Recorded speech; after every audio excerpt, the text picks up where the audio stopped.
So I suppose if you are a dive watch enthusiast, if you like the diver style of watch, or if you like the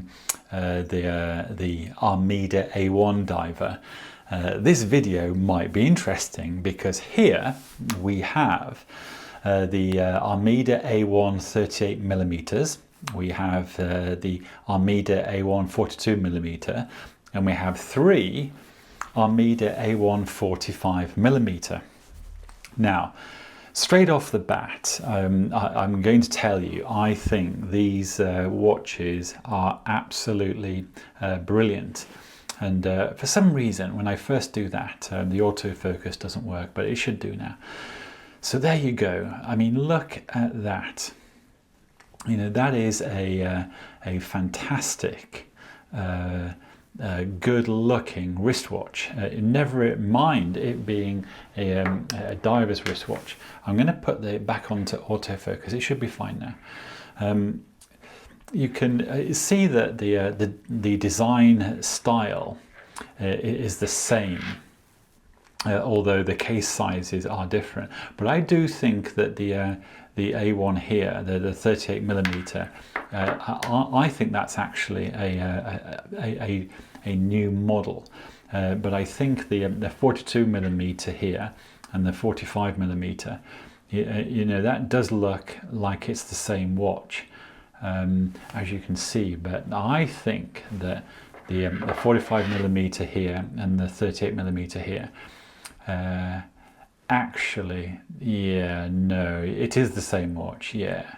The ratio of the bezel to the dial is slightly different here.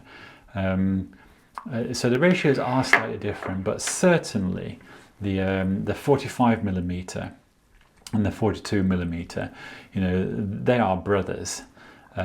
Big brother and little brother. They're definitely related. And you know, the 39 millimeter, yes, this is like little baby. Yeah, okay, so they're definitely A1s, all of them. I think the main reason that I said a few times that the A1 might be its own model is because of the case profile. It is slightly different. The ratios are very different. From the 38 millimeter to the 42, and I actually really like the 38. I like the case profile here.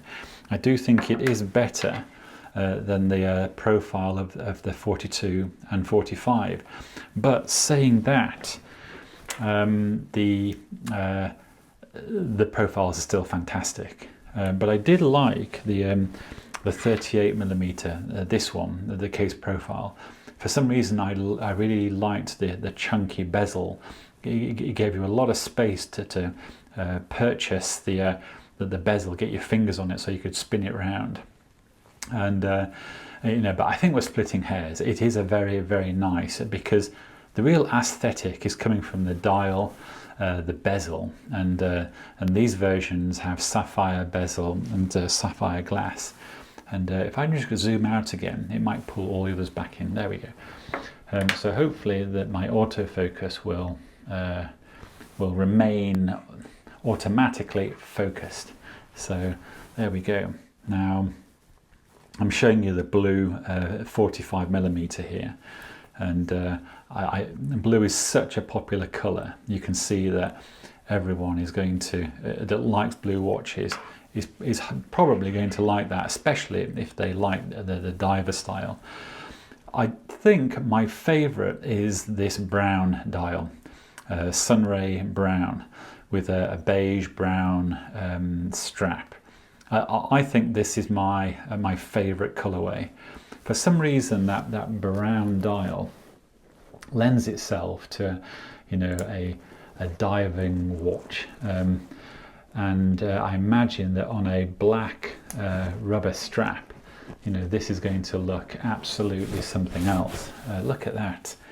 Now that does look cool. If you were wearing this, you know, at a Red Bar meetup, or, you know, a watch enthusiast club, I imagine that everybody there would would want to see this, and you know, they'd be wanting to know more about it.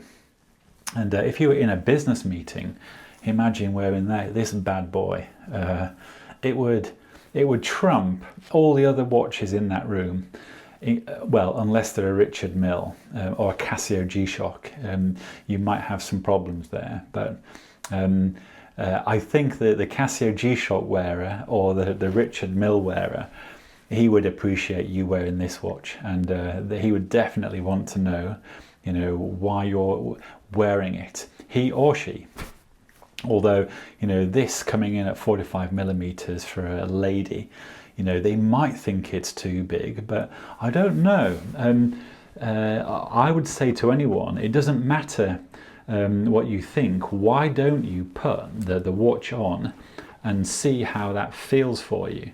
You know, see if you like the look of it, because it might look fantastic, and it might suit what you're wearing. And even though it's large, that might make it look like a feature on your wrist. So I really wouldn't worry about it. Now, you know, as I've grabbed this one, you can see that the dial is actually a matte, it's actually a glossy black dial, you know, which matches perfectly the sapphire bezel. Look at that, absolutely brilliant. And you know, today it's on this dark brown leather strap. Now, I suppose on a black strap it might look, it will look fantastic. I'm just wondering if the dark brown, you know, is a really good matching. I suppose it is.